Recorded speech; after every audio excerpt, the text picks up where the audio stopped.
Globetrotters et bienvenue ici au Festival des Globetrotters, la 26e édition, édition 2014, Paris Sud. Je reçois avec moi Perrine Gourgeot. Comment vas-tu bien? Ça va bien.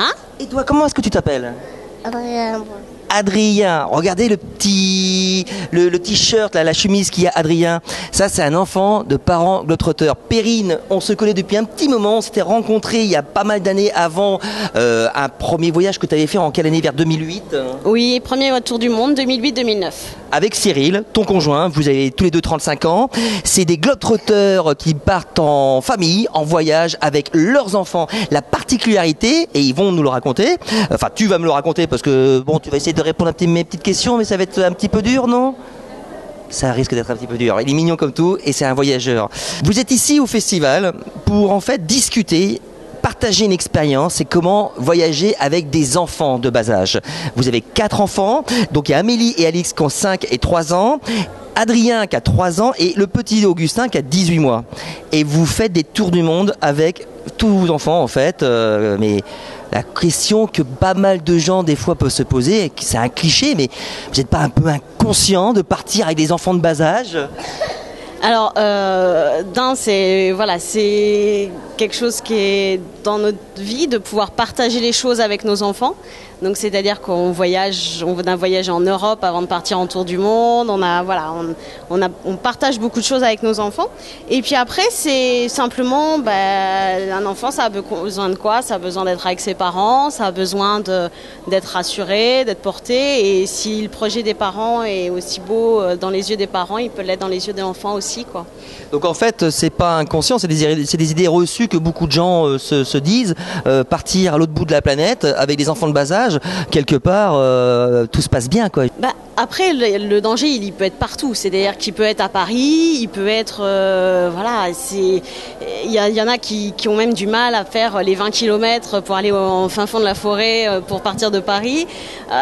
L'idée, c'est de pouvoir se dire, voyager, c'est possible. Avec des enfants, c'est possible. Et après, ça demande juste de l'anticipation.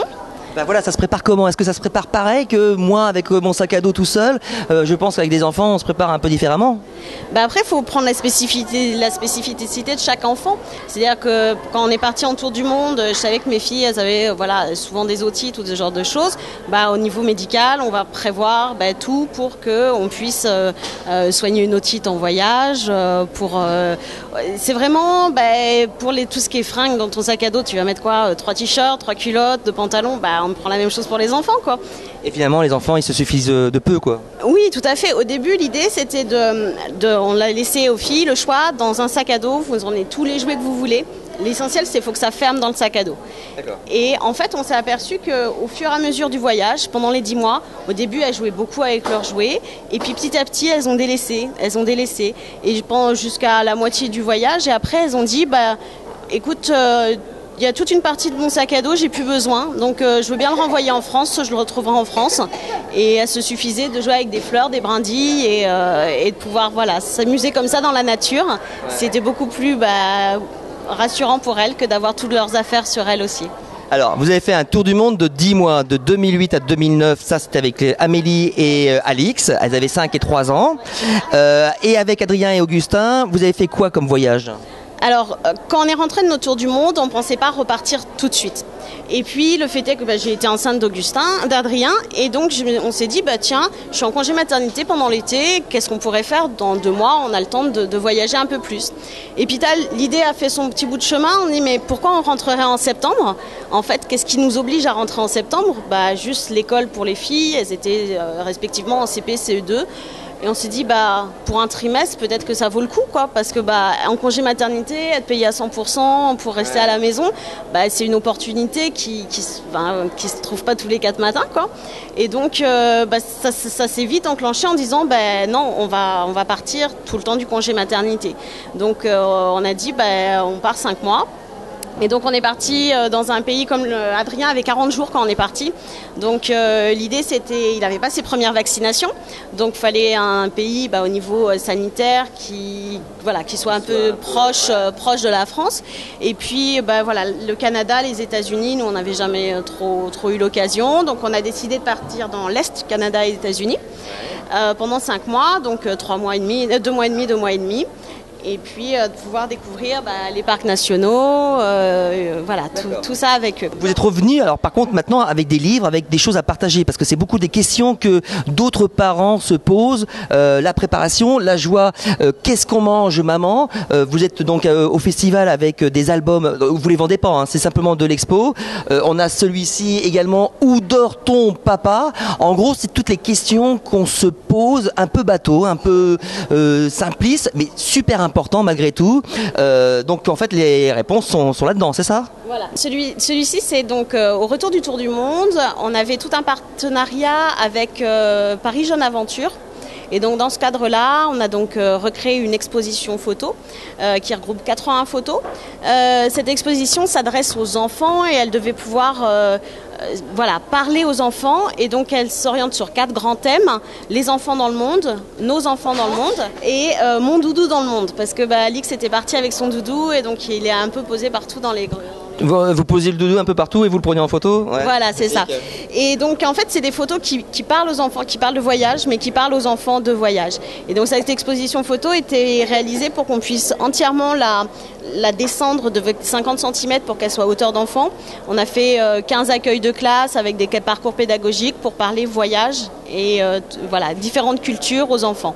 Donc là aujourd'hui, vous êtes vous avez votre stand au Festival des Globetrotters, vous partagez votre expérience.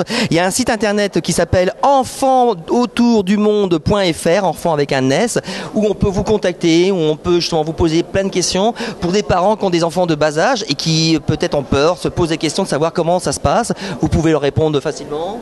Tout à fait, voilà. C'est l'idée, c'est même avec des enfants, on peut partir au bout du monde et on peut continuer à voyager surtout. Dernière question avant de se quitter, les enfants notamment, donc les plus grandes, Amélie et Alix font 3 et 5 ans, est-ce qu'on sent vraiment qu'il y a une sorte de maturité plus importante, elles ont une vision du regard, de quelle manière par rapport à leurs copines de classe? Alors donc oui, elles avaient 5 et 3 ans au départ, maintenant elles ont 11 et 9 ans. Au retour, en fait, il y a eu, comme qui dirait, pour Amélie en tout cas, une retenue. C'est-à-dire de ne pas forcément exprimer ce qu'elle a vécu aux autres parce qu'elle était différente. Et de vivre quelque chose de différent pour un enfant, des fois, ça peut être un petit peu dérangeant. Maintenant, elles s'en sont donné une richesse aussi. Et ce qui fait qu'Amélie, en arrivant au collège, a spontanément voulu une classe bilingue parce qu'elle avait compris l'intérêt des langues vivantes, surtout à travers les voyages.